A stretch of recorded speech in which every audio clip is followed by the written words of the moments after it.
We are back live. Lord Monckton's our guest. I'll be back tomorrow live. I intend to just take phone calls the entire broadcast tomorrow.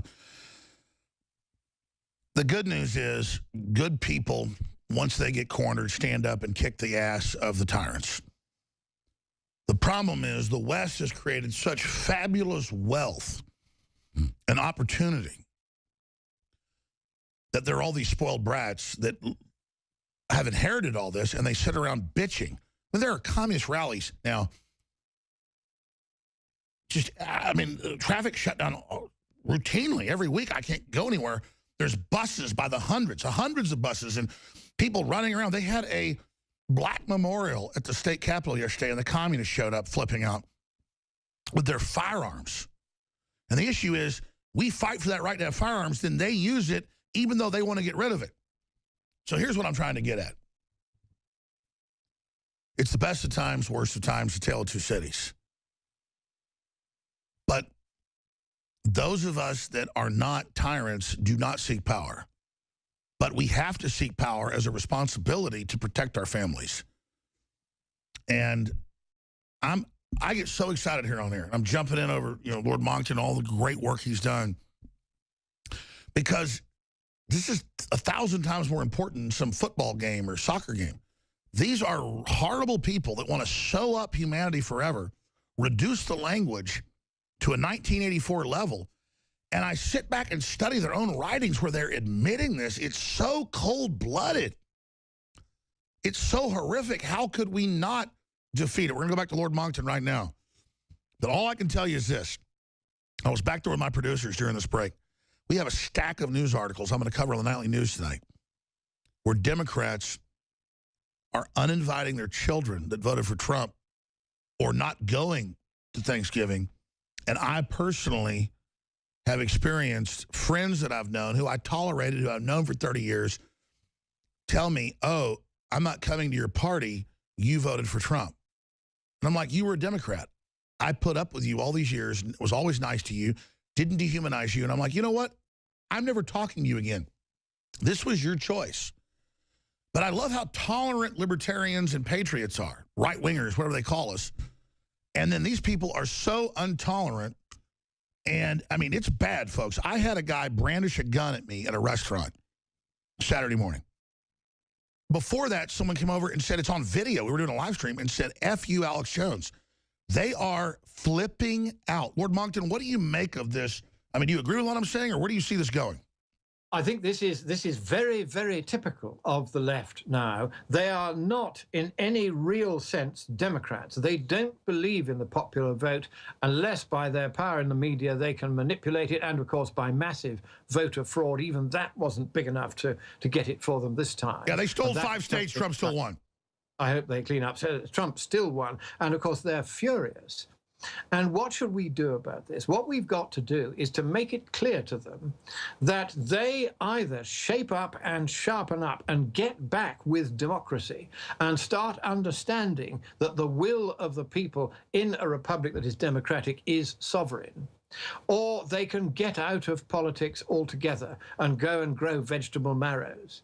They can't pretend that they like democracy when they don't. And one of the reasons why they lost is that people are beginning to realize that the left hate democracy because every so often, as it has this time, it allows somebody else a turn at the levers of government, and they are increasingly intolerant of that. It's partly propaganda. It's a cult of power. At universities. And this is where I want to talk about the Freedom Force International Congress. That's right. You've got a big event coming up. Tell us about that. An Inconvenient Live Freedom Force International Climate Conference. That's right. Now, this is taking place at the Marriott Tempe at the Buttes Hotel. It's just a few miles away from Sky Harbor Airport in Phoenix, Arizona, from the 2nd to the 4th of December. And I will be there. And I want to meet as many Alex Jones fans as can get there. So I want you to get hold of the organizers now. You can see the details there on screen, and make sure that you make a booking and come and meet me in Phoenix. There will be some of the most interesting climate professors and scientists there. There'll be lay researchers like me. I will be making a major announcement about this big error that my team have discovered in the climate models, and you take the error away and the climate scare disappears overnight. I'll be explaining all that. This will be a major blowback against this so-called Democrat, but in fact anti-democratic left-wing movement that you see throwing things in the street, setting fire to things. And by the way, what I love, when you say you have a major announcement, it's always huge. I love the fact it's you deliver. Good.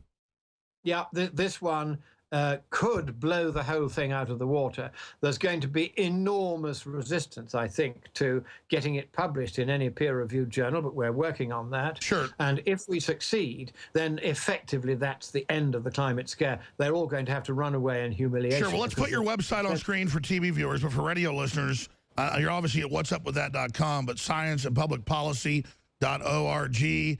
But like we've won on the science. The authoritarians admit they're losing. They're still moving forward. Let me ask you this. According to the Times of London, the top advisor to Margaret Thatcher, a great lady, and you were seeing this over the horizon for a long time. Now it's here. I don't understand the bad will of the so-called leftists. I don't understand their nastiness. Their own white papers admitting they want to make us poor in WikiLeaks and calling black people dumb scum and just, you know, if I'm going to call somebody a name, I'm going to say it's their damn face. I don't know how we've produced such a group of filth. And I don't want to just call them filth, but we need to decry them like syphilis. I mean, these are nasty, horrible people. Who are they? Let us be even blunter. The truth is that the left today, what they stand for is in every respect evil. It is, to quote the former Chancellor of the Exchequer under Margaret Thatcher, Nigel Lawson, it is wicked. It is evil. It is of the devil, as we say in the Catholic Church. It is, though. It is literally, if you look at all the things they stand for, this climate thing is based on a lie, and a lie is a pretty serious sin against the way the universe is supposed to operate. They favor homosexuality, they favor divorce, they favor abortion. All of these things lead to disruption of lives. They favor non-commitment. All of the things they favor. They favor running up massive debts and destroying the economy. They favor fighting a war against coal to destroy... Yes, why do they love mismanagement and collapse? Why do they love disorder? Because that is the devil. You see, if you go right back to Catholic theology, the ancient Christian theology, there is a clear understanding that there is, just as there is such a thing as absolute good, so as its opposite, there is such a thing as absolute evil. And you can either take the side of the good and try to do the right thing, or you can take the side of evil and try to do the wrong thing. Now, in the past, there were some good points in the left and some good points in the right, and you kind of, the religion didn't really come into it. That's right. Now what you have is a very clear divide between good on the right and wickedness and straightforward naked evil on the left. And I was talking the other day to Sir Robert Armstrong, who had been the head of the Home Civil Service, Secretary to the Cabinet during most of the Thatcher years. And he used a very interesting word about the Thatcher government. He said it was a good government. I said, what do you mean by good? He said, I mean good in every sense. He said it was morally good. He said, none of you meant anyone any harm. He said, in my experience in working with governments of all stamps, that's unique. He said, normally people get into government and they want to do down some category of their opponents or another. He said there was nothing of that in any of you. He said it was quite remarkable.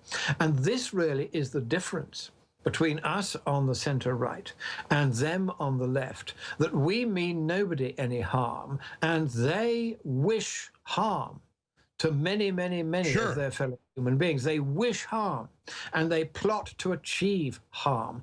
They plot to do things that are, objectively speaking, evil. They are wicked. Let me bring this up then. Why is it fundamentally, studying them, that they're physically ugly, black, white, doesn't matter, they're twisted, and none of us are perfect, but they seem to have a hate of themselves, so they seem to be projecting it onto the world, and any form of success they claim is some fraud against humanity, but all they deliver is death.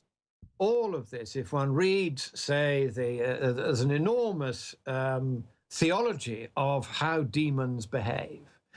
You could read, for instance, the Malleus Maleficarum, the Hammer of the Witches, the various books like this, which go into how Satan behaves. You can read the Bible, large chunks in both testaments on this, and you see these satanic, these downright wicked characteristics coming through in the extreme left. Astounding. Let me add this point then. Everybody who voted Democrat is going to go to hell, or everybody is a Satanist, or everybody is a devil. No, of course not. Let's be sensible here. What I am saying is that a lot of the policies they advocate are, objectively speaking, downright... The theology is satanic. Let me just add this point then. We mentioned left and right. Until 200 years ago, or even 170 years ago, right meant good, strong God. Left-hand path was Satan. And then you look at the Jacobins, as you've talked about, in France, kind of the proto-system we see today of the communists, which they admit is the originator of that, the progenitor. There is a true push towards Satanism. And so I'm somebody, I wouldn't say I was an atheist. I was brought up a Christian. I believe in God. I love God. But, you know, you're like 20 years old. You question it all.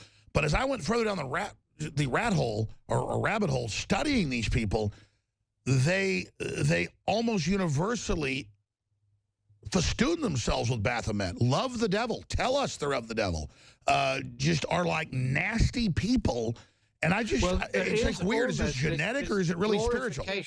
This glorification of wickedness on the left. And I think we've been a little bit too soft. We haven't said what I'm saying now as bluntly and plainly as I am saying it now. And I'm saying this not because I hate them or I wish them harm. I'm saying it because they wish us harm. They wish the world harm. And it is time... Yeah, they want to cut off the carbon and kill 1 billion people.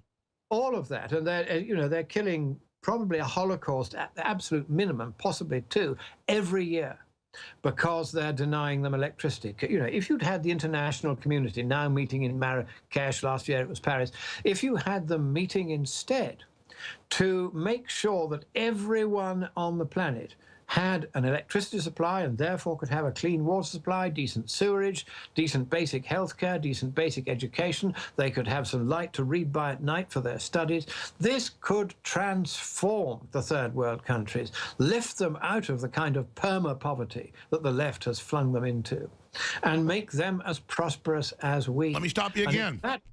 And if that happens, the population of the world will stabilize. The net environmental benefit of doing the kindness to these poor people, of lifting them out of their poverty. This is unqualified a good thing, and yet the implacable opponents of it are the left over and over and over again. And they have diverted the attention of the international community away from sorting out poverty. And by the way, Lord Monckton, and instead they're miring into this climate change nonsense, which is simply a way of, again, trying to destroy the prosperous Western economies to the advantage of nobody. That's right. So adding to this isn't rhetoric. When you really study these people, they're anti-progress, but they want all the wealth and power and innovation. It's just it's a fundamental greediness. And I just can't believe they're so bad. And I think that's our blind spot as decent people. How do we then, if we have this blind spot, what do we do to make sure we defeat them? And what are other countermeasures you see? Where's the next big fight? Because if the world's turning against globalism, turning against Soros, the carbon tax, do they start a new war? Do they find a new Arab Spring? How do they attack us? The next big fight is going to be an internal one in the Western democracies because of the staggering indebtedness that has been caused largely by left-wing policies. And this indebtedness is becoming impossible to sustain. We talked of this earlier. That's going to be the next battleground. And the faction that is going to dominate politics in the next 50 years will be the faction that is able to produce, as we did under Margaret Thatcher, a credible, workmanlike answer to that. I mean, I was approached the other day and somebody said, would you like to be, have a job in the Trump administration? And of course, the one thing that I would like to do in the Trump administration is do what I quietly did for Margaret Thatcher, which is to exercise a steady, quiet, invisible, gentle downward pressure on the spending of the federal government. I know how to do that. I did it for Margaret Thatcher. And that's what I would really like to do for Donald Trump, because otherwise he won't be able to afford his tax-cutting splurge. And he will simply find that, as Ron Reagan found, the indebtedness rises rapidly and you don't end up doing as much good as you wanted. So that's what I would like to do. And that's where the next battleground is going to be. It's on whether or not we can break the grip of the left on the federal finances and get rid of these 93% in the District of Columbia who voted for Clinton, pull in some people from outside who are not committed to communism, and try to reform the federal finances, because otherwise the money is going to run out. Sure, and if you read all that far from now, I mean, it's very difficult. You asked me earlier how long will it be, but it won't be long from now. And the danger, if America continues down her present route of massive overspending and therefore continually having to cut things she once spent money on, like defense, is that America is gradually becoming weaker and weaker around the world. You Sure, have let me Russia, add this. I'm going to skip this final break. Siberian gas becoming very prosperous. You have paying anti-fracking groups in Europe to make sure they can go on overcharging the Europeans for their gas to keep the Russian military going. You have China, massive military expansion. We have to match that so that they realize they cannot simply trump Sure, us. Lord Monckton, we're almost out of time here. I got a minute or two left with you. Just as a nationalist position, the communist Chinese are the biggest killers in history against their own poor people. Yeah, I don't know if you saw it, but it literally has been in every major newspaper. I got one this Saturday and it was on the cover. China demands U.S. stop online hate. This is the biggest censors, the biggest murderers ever. They're saying shut down alternative media, shut down Alex Jones, shut down Matt Drudge, shut down DrudgeReport.com, Infowars.com. The 15 attorney generals are meeting wanting to arrest Mark Moreno and you. This is in newspapers. They're doing this with a straight face, and we're sitting here watching all this. So looking at this and their open authoritarianism, to me it's otherworldly. If the communist Chinese are in the Wall Street Journal ordering our government to shut down the new media because we're kicking their ass, and Obama's giving speeches all over the world saying, well, Trump got elected because of fake media, and he even says this by name now, so does Hillary. That is just over the top wild. I mean, it shows they want to go full authoritarian, which tells me it also shows one thing from which you should take both comfort and pride, Alex, and that is that you did make a material difference to the vote. You're speaking out in favor of freedom, okay. As you know, I tease you from time to time because you go over the top.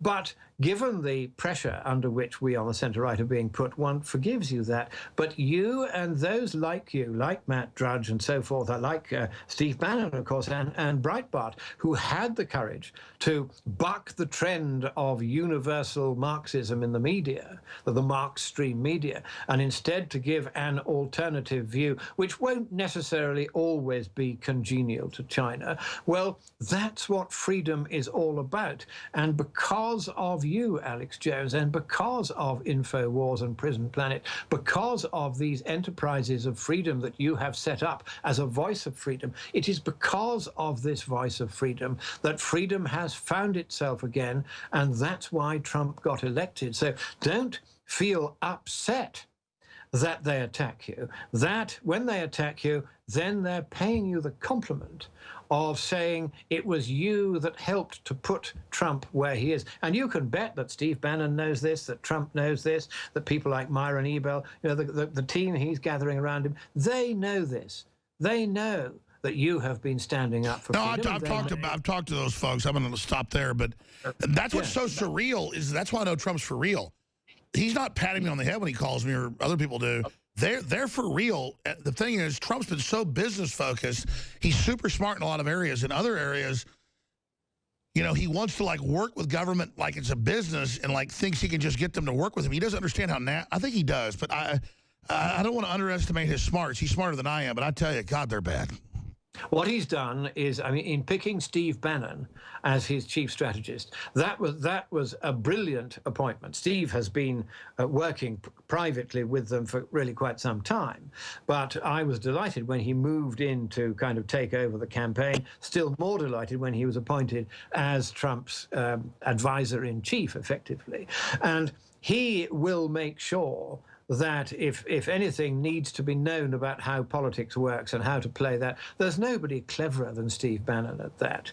So what Trump has always been good at, as every successful businessman has to be good at, is bringing good people in to work. Delegating. This is exactly that, and finding the good people, and he's doing that, and he's doing it, to my mind, very successfully, very quickly. And so I'm not at all worried about whether the Trump presidency will be a competent presidency. I'm quite sure it will. I have one or two worries, as you know, about the financial side, fiscal side, all of that. But I think that's where I could help them. I could show them how. Absolutely. Well, I'm sure he wants to talk to you. Let me ask you this in closing then. Yeah. What happens if they kill Trump? Because they've got Time Magazine, the New York Times, LA Times, every paper basically calling for his death. No one goes to jail. I mean, that's not free speech. If I call for someone's death with 30 million listeners, I should go to jail. That's not free speech. So they're calling for his death. What if they get it? In Britain, you would go to jail for that. That is still an offence here. Incitement to murder, it's called. It is also an offence under your code. And what I would recommend, and this is something which I think on the whole the centre-right have been too relaxed about, is that what you have to do is to get clear evidence where they do say these things and call for these remedies, and go to the police and demand a prosecution. I agree. So we have to demand prosecutions. We can't just let them make the threats at the LA Times or the New York Times. We've got to go, hey, grand jury, indict this son of a bitch. Now, here's a question you might be able to answer. Is it possible for private citizens to call together a grand jury, or is it only in the power of the prosecutors to do that? It varies state to state, whether it's federal or local, and I'm just going from a gestalt memory. But when the president's involved, it affects every citizen that's a registered voter. I mean, I think citizens can demand it. Well, if we can demand and impanel a grand jury, I have a long list of crimes they need to look at, including all these death threats to Trump, which are being made in papers like the Los Angeles Times. Hell, they're death threatening me every 10 seconds. Well, that too, every time that happens, nobody does it to me because they know I go straight to the police. And they know that if anyone tries to make a death threat against me, they'll find themselves in jail in 2 shakes of a duck's tail. They don't dare. And the problem is that you have... So you're right. We can't roll over to it. We've got to press charges. You have to press charges, and you have to start working this jury system. You see, in Britain, we have the right of private prosecution. If I want to prosecute the state, I can. I've done it on a couple of occasions, and I won on both. You got Al Gore's film thrown out. That was a civil matter, but we can go and initiate a criminal prosecution. Now, the Supreme Court took away that right. It's a very essential right to freedom from American citizens about 100 years ago, I think. And you need to get that right back. But I am told, and this is why I wanted to know a bit more about the impaneling of grand juries, if that is something that can be done at the initiative of private citizens, that is another way of achieving... Sure, private citizens can make a filing, and then grand juries are supposed to look at it. More and more county prosecutors try to hide that, but that is a common law remedy. Well, if that is your right, then I think there's a number of things. I don't know whether you've come across the case of Mr. Finicum, who was, I think, murdered by the FBI. Oh, yeah, and the jury found the folks not guilty. Yeah, it was horrible murder.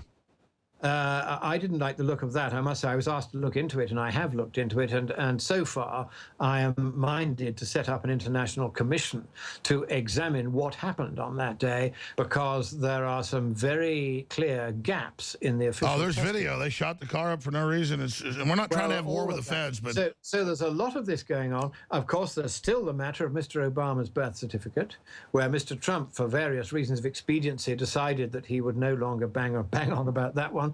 But It is bogus. That one needs to be dealt with. The grand jury, on being confronted with the evidence that the sheriff's office has now amassed, would, I think, be virtually certain to indict. And so I think that these are some of the things that if we want to fight evil, we must fight them with the weapons of good. And one of the weapons of good is the law courts. That's right. Lord Monckton, thank you so much. Scienceandpublicpolicy.org. Great interview. Amazing. We'll be back in the 4th hour. Stay with me. Infowars.com/show. Spread that link. They hate this broadcast.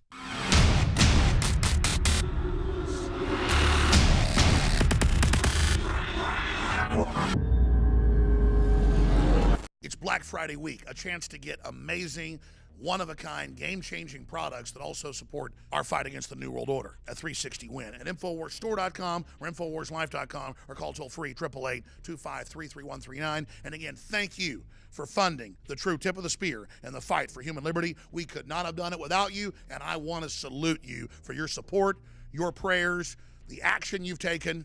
Every race, color, and creed, we are all red-blooded humans together, and I love you.